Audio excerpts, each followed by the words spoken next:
All right. Welcome back to welcome back to another episode of Young Justice Review. This time we are doing episode 20. Unknown Factors is the episode that we're doing. Actually, let me find out what. So we are doing episodes 21 and 22, and this time we're doing episode 21, which is called Unknown Factors. Granny Goodness is a freak. The scientist lady is a freak. I'm just gonna let you guys know that ahead of time. Two fucking freaks taking combs off people. Granny Goodness has a fucking pop figure as a what for Apocalypse. I don't know what the hell's going on with her. We know she's got problems. I also realize I've finally come to terms with this. Violet is the kind of like cure all for everything. So she's I guess some would call Mary Sue in this case. But anywho, I digress. So a couple of things happen in this episode. Bumblebee gives birth and then goes into the baby because it has a tear in its heart, patches it, and then she like alters its DNA, which is pretty interesting. I guess because she's been working with the atom. So she was providing her research and letting know what's going on. But as soon as she gives birth, they find out that the baby has a problem. She fixes the baby by going inside of the baby to fix the heart. I thought that was pretty cool. Black Lightning, Dick Grayson, they go because they find out that there is a father box at Granny Goodness's crib, but then she winds up snatching them like the freak that she is and then puts them in this like void type situation to like what's the word that I want to use to discipline them. And I don't know if it's confirmed, but in this episode it's fully confirmed that they're working for Darkseid, right? So she's a slut for Darkseid. She's a freak for Darkseid. Probably this one too is a freak for Darkseid too. The science lady, because um she was texting Ultra Humanite. What the fuck is going on? And he's in Western Mongolia, which was even weirder too. But they go in, they get caught up. So then Calder and the other dude, they go and visit. They're like, listen, give us our friends back. So they kind of like quickly get them back, but then she's like, "Oh, you can't. I told you guys can get your friends, but you can't take Mother Box." They're like, "No, we're gonna keep Mother Box." So then they make the pop figure try to destroy Mother Box, but then because Violet and Vic are basically mother and father boxes, they can feel the energy. So like, oh shit, something's going on. Vic could boom tube, which is interesting. So they boom tube, they get them out, kind of like you know bing bang boom, in and out sort of gimmick. So this episode's a little bit quick with a lot of things. A little foreshadow is Granny Goodness finds out that Violet can speak the tongue of the old gods, according to what she was saying. So we'll see what winds up happening. You get a little bit of the Brion and Violet stuff. He apologizes. They've kind of been trying to mend fences for a while, but it's been a little weird. The freak science lady was like, "Oh, wait till after we find out your fake diagnosis that I told you that totally 100% isn't true." And then we find out she's texting Ultra Humanite, so she's a freaking weirdo. And then we get Calder and that dude, I don't know his name, but they were down in the water, and then they come up in the water, and then they eventually go to Granny Goodness, and they see what's going on. They introduce Condiment King as well, as just kind of like a line. So we get a Condiment King reference as well. The outsiders went to go fight him. They briefly touch on the fact that they're still trending social media stuff. So a little, the presence is kind of there, but for the most part, it's kind of two episodes, if you will, and then a little bit of Vic was saying, as kind of like not the C plot, but just the little thing in the background. Vic was like, I'm finally starting to get adjusted to his body and the fact that like the robotic aspect of himself. So things seem to be getting a little bit better. We're introducing some, maybe not introducing, but we're getting some minor things that are kind of coming into play now. Now beginning to like finally wrap up.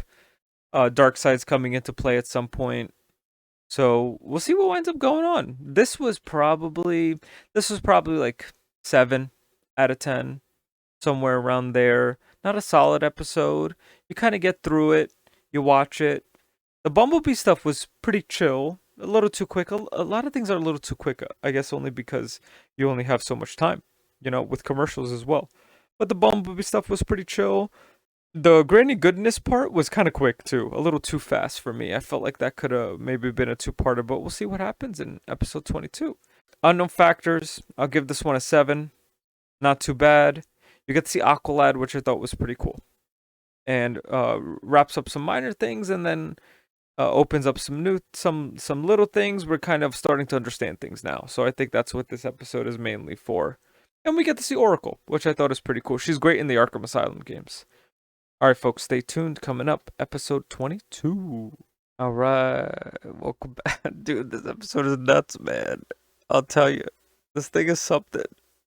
It's very different from the episode before. Antisocial Pathologies is the name of this episode 22. Dude, they kicked this thing up a notch, man. This was crazy. This whole thing. Oh boy. Oh, this episode is something, man. So we see the light. That's the first thing I noticed as I'm doing this review. The light come back. There's a spot that's open too, but Slade's there. We get a little backstory with Slade and Tara. We also, wow. So it's a revelation episode, you know. We Black Lightning finds out what the hell actually happened, how everything was orchestrated with Batman and Aqualad and all that stuff. And there's some details I'll get into as well. We find out the freak scientist lady's a freak, bro. I'm telling you, she was a freak. She was a freak the whole time. I said this so many episodes ago. I'm like, she's a freak. She's a hair stealer from a comb freak, because that's what she does, and she's weird. Also, there's two Granny Goodnesses, and one of them's wearing like the Omega gear, so I don't know what was going on with that. But we'll try to figure that one out. But this thing's nuts. We get the revelation that indeed it was sort of like a coup, if you will, or a, what do they call those things where they not when they go on strike, but when people just like they organize a walkout or something like that. We find out how organized the walkout actually was. We find out from the science lady what happened. So basically, realistically, when you think about it, so what she did was she killed Tara, the the princess, and then made a new one basically. So what she did to Brienne, she did to Tara as well. That's why Tara's got these things. So they both had metagenes in them. It's kind of like the mutants, right, for X-Men. And also, funnily enough, when they have Violet in the thing, she kind of looks like I was getting Cyclops vibes for sure. We find out what she did. She also thought that Violet was another daughter, so she got hyped because she's getting 3 kids. She's collecting kids, bro. She's like science creating her own kids. And she says in a line, she's like, then she finds out Violet isn't, and she was brought back by the mother box, right? And then she's like, I don't want this thing dating my son, because she now sees these science experiments as stuff that she's grown, as a freak. So naturally, she's gonna try to deter. And in this case, what she does is tries to convince Violet that she's dying. And then Violet, like an idiot, is like, oh, okay, cool. Okay, I guess I am, without even doing any sort of research. But you have to move the plot along, right? And then Dick comes back. He was hurt for a little bit, but he comes back. He's all sweaty and stuff. He's being held by Alfred. Shout out to Alfred, because he's in this episode too. Not a lot of Superboy stuff though. You know what? I've come to realize after watching this episode, I've come to understand that the money is in the main characters. These side characters are great. Like Forager is great. Vic they probably should be using more of, but they've kept him at the teenage status, so he's kind of growing along with them. But the money's in Nightwing, Aqualad, Miss Martian, Superboy, Artemis, you know, characters like that, maybe even Zatanna, maybe a few side characters, but this whole thing is kind of dead. Garfield's cool. Garfield's a great character too, and he's a good leader for the younger group, which makes a lot of sense too, because his character in the show is what it is. But I digress. Anyway, to the point. They bring them down to that thing from last episode, that void place that that granny chick has, And that's how we find out she spills all the details. So ultimately, we find out that it's not so much Violet the character, it's just that this thing, the mother box, hatched onto itself, and now it's becoming the way to solve the anti-life equation. So we're getting dark side stuff. You know, the season's ending, so now it's the meat and potatoes. So there's no playing games. We're finding stuff out, and we're finding shit out mad quick. So it's nuts, man. This is a 9 episode for sure. It goes from a 7 to a 9. This is a 9 episode for sure because things happen in this episode. You're kind of left hanging. They're moving this plot along. We get the light also, which I thought was really cool. That backstory stuff with Tara and Slade, that was pretty awesome. Although he gave her that thing for her hand, and it's like an antidote or something like that. There's also that part where Brion and Tara come back into the room, to the West Coast headquarters, and Black Lightning's like, what happened? And the faces that they make, they look kind of sad, but not really sad. I was thinking to myself, I'm like, shouldn't you guys be a little more something? You know, it's about to pop off, but maybe they're just whelmed.